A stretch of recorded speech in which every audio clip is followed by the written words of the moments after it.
राजा भोज और गंगू तेली की यह कहानी बड़ी शिक्षाप्रद है। मुझे पूरा विश्वास है कि आपको यह कहानी बहुत पसंद आएगी।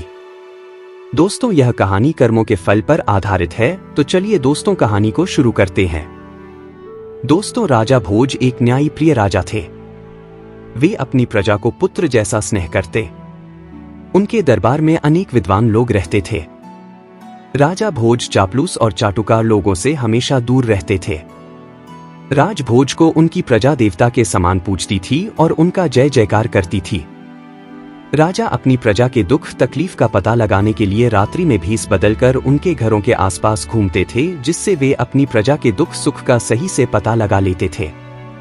एक दिन रात्रि के समय राजा भोज एक गरीब ब्राह्मण की झोपड़ी के पास से गुजर रहे थे।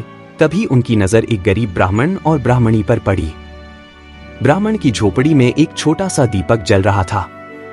वह ब्राह्मण अपनी पत्नी से कह रहा था कि अब मैं बहुत बूढ़ा और कमजोर हो गया हूं। मेरे शरीर में अब इतनी शक्ति नहीं है कि मैं अपने यजमानों के घर पहुंचकर पूजा पाठ करा सकूं, और मेरा कोई पुत्र भी नहीं है जो मुझे कमाकर खिला सके। अब तो मेरे पास केवल एक ही रास्ता है कि मैं राजा भोज के दरबार में जाऊं। गरीब ब्राह्मणी ने कहा, ठीक है स्वामी, कहते हैं कि राजा भोज बड़े दयालु है, वे हमारी मदद जरूर करेंगे। दूसरे दिन सुबह होते ही वह ब्राह्मण राजा भोज के दरबार में पहुंच गया। राजा का अभिवादन करते हुए ब्राह्मण कहने लगा, महाराज, मैं 80 साल का बूढ़ा और कमजोर व्यक्ति हूं। ऐसी दशा में मैं खुद कमा नहीं सकता। कहते हैं कि बुढ़ापे का सहारा पुत्र होता है, पर मेरा दुर्भाग्य है कि मेरा कोई पुत्र नहीं है। अब ऐसी स्थिति में राजन, मुझे 2 जून की रोटी भी मिलना मुश्किल है। राजा भोज ने उस ब्राह्मण की गरीबी का पता रात्रि में ही लगा लिया था। इसलिए राजा भोज ने 100 सोने और चांदी के सिक्के उस ब्राह्मण को दे दिए। ब्राह्मण के पास अब इतना धन आ चुका था कि वह सुखपूर्वक अपना जीवन व्यतीत कर सकता था। ब्राह्मण खुशी खुशी घर पहुंचा और वे रुपए एक लकड़ी के संदूक में रख दिया। किंतु रात्रि में एक विचित्र घटना घटी। सुबह जब वह ब्राह्मण संदूक खोला तो सारे रुपए गायब थे। ब्राह्मण सोच में पड़ गया कि उसके घर के दरवाजे सुबह तक बंद थे। कोई व्यक्ति घर के अंदर आया भी नहीं, तो रुपए कहां चले गए?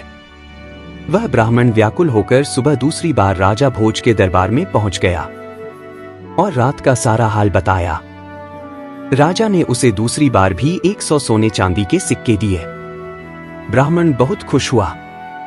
अब ब्राह्मण उन रुपयों से अपना नया मकान बनवा सकता था, किंतु होनी को कुछ और ही मंजूर था। ब्राह्मण रात्रि को गहरी नींद में सोया था। उसने स्वप्न में देखा कि राजा भोज उससे कह रहे हैं कि ब्राह्मण देवता, राज्य पर बहुत बड़ा संकट आ गया है, इसीलिए मैं वह रुपए लेने आया हूं जो मैंने सुबह तुम्हें दिए थे। ब्राह्मण ने खुशी खुशी वह रुपए राजा को लौटा दिया। जब सुबह हुई तो ब्राह्मण ने देखा आज भी संदूक से वह रुपए गायब थे। ब्राह्मण की कुछ समझ में नहीं आ रहा था कि स्वप्न में लौटाए गए रुपए सचमुच कैसे गायब हो गए।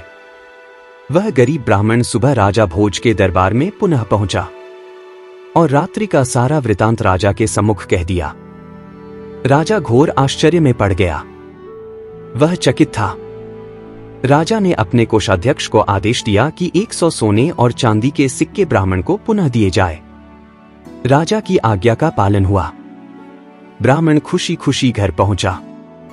लेकिन राजा भोज ने निश्चय कर लिया था कि वह आज रात्रि खुद ब्राह्मण की कुटिया के पास पहुंचकर सब कुछ अपनी आंखों से देखेगा। रात्रि में राजा जब ब्राह्मण की कुटिया के पास पहुंचा तो रात्रि के तीसरे पहर की घटना देखकर राजा हैरान था। राजा ने देखा कि बिल्कुल उसी की शक्ल सूरत वाला व्यक्ति ब्राह्मण की कुटिया में पहुंचकर वह रुपए वापस मांग रहा है। राजा भोज ने जब यह देखा तो राजा से रहा न गया। राजा अपने उस हमशक्ल व्यक्ति के पास पहुंचकर कहने लगे कि महाशय, आप कौन है जो इस गरीब ब्राह्मण को दुखी कर रहे हैं? आप राजा नहीं है, राजा तो मैं हूं। आप इस तरह से क्यों इस ब्राह्मण को दुखी कर रहे हैं और मुझे बदनाम कर रहे हैं? राजा के उस हमशक्ल ने राजा से कहा, राजन, आप नहीं जानते कि यह कर्मों का फल भोगना पड़ेगा। इससे कोई बच नहीं सकता। इस दुनिया में सबको प्रकृति से लड़ना पड़ता है। यह प्रकृति ही सबको अच्छा और बुरा अवसर प्रदान करती है। कर्मों का खेल बड़ा विचित्र है। यह कहकर वह राजा का हमशक्ल गायब हो गया।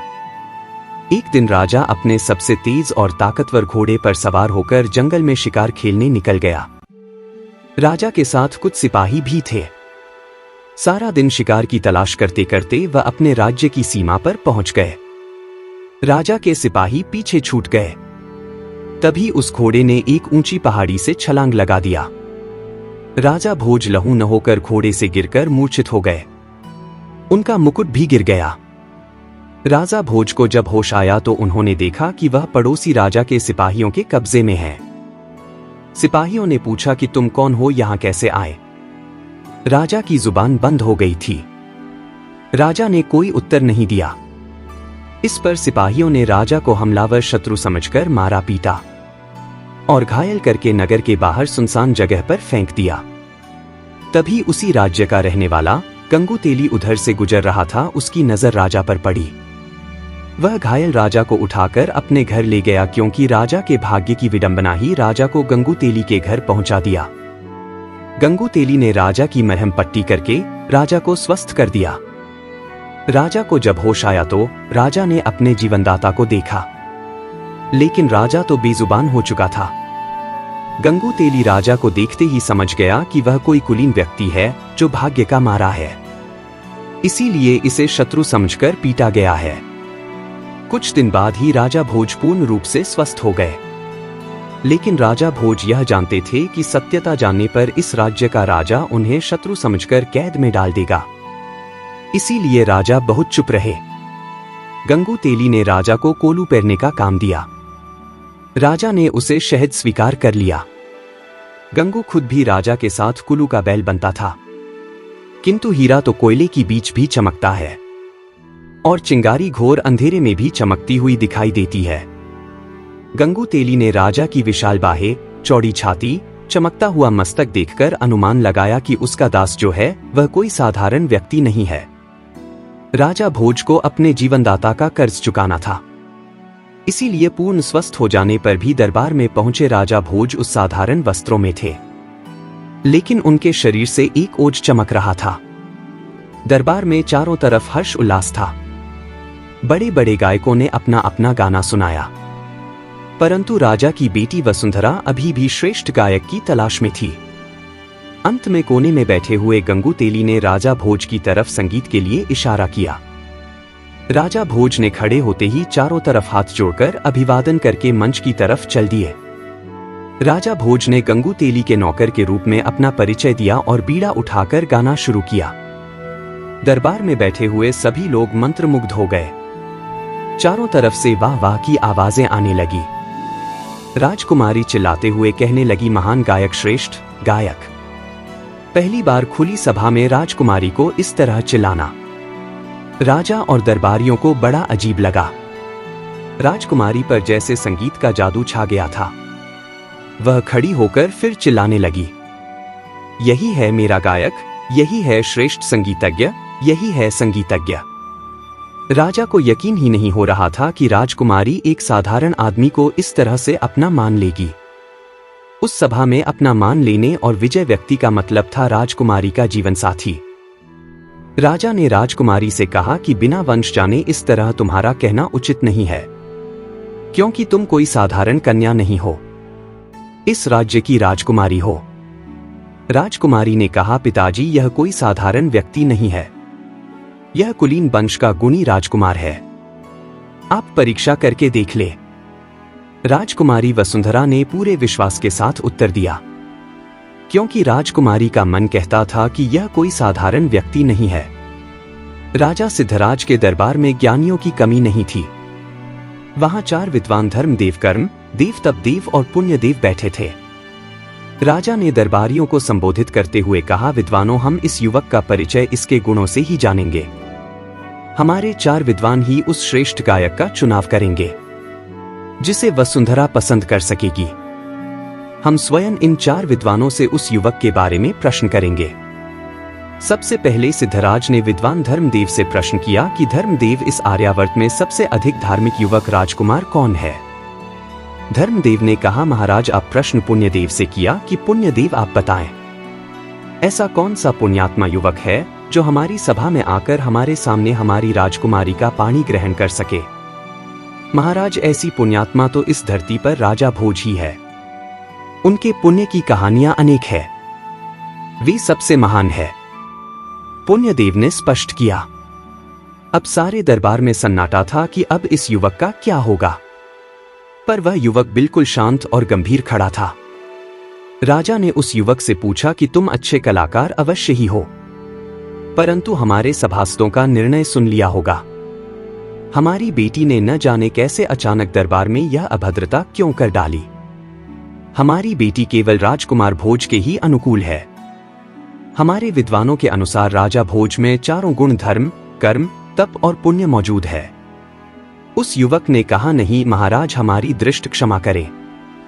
भोज के गुणों से भी बड़ी शक्ति है जो महान व्यक्तियों को भी अपने बस में रखती है। राजा सिद्धराज चिल्लाते हुए बोले कि तुम हमारे विद्वानों का अपमान कर रहे हो। क्या धर्म, कर्म, तप और पुण्य से भी बड़ी कोई शक्ति है? युवक, तुमको नहीं पता हमारे विद्वानों का अनादर करने का दंड क्या है? वह युवक बोला, महाराज, दंड तो बुरे कर्मों का मिलता है, सत्य बोलने पर नहीं। सत्य बोलने पर तो इनाम मिलता है। युवक की बात सुनकर भरी सभा में ठाके गूंज उठे। क्या मतलब है इसका? राजा सिद्धराज ने कहा, कैसा इनाम? युवक ने कहा, महाराज, धर्म, कर्म, तप और पुण्य से भी बड़ी शक्ति है होनी या भाग्य। राजा भोज इन सब गुणों के होने के साथ साथ अभी भी दर बदर की ठोकरें खा रहा है, पर होनी बड़ी प्रबल है, होनी को कोई नहीं टाल सकता। राजा सिद्धराज ने कहा, तो क्या तुम ही राजकुमार भोज हो? युवक ने कहा, हाँ महाराज, मैं ही राजा भोज हूं।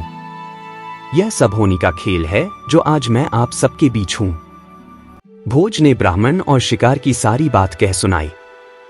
कहा, महाराज, आपके सैनिकों ने तो मुझे मार कर फेंक दिया था, पर यह तो भला हो मेरे जीवनदाता गंगूतेली का, जिन्होंने मेरे प्राण बचाए। पर मैंने इन्हें भी अपना परिचय ना देकर इनकी दास्ता को स्वीकार कर लिया। सारी सभा में हर्ष का माहौल हो गया। पूरी सभा में राजा भोज का जय जयकार होने लगा। इसी के साथ राजकुमारी वसुंधरा ने राजा भोज के गले में जयमाला डाली और विवाह किया। राजा भोज का विवाह पूरे विधि विधान के साथ हुआ। हर व्यक्ति की जुबान पर बस एक ही बात थी कि कहां राजा भोज और कहां गंगूतेली। दोस्तों, यही कहानी है राजा भोज और गंगूतेली की। दोस्तों, कहानी पसंद आई हो, चैनल को सब्सक्राइब करें।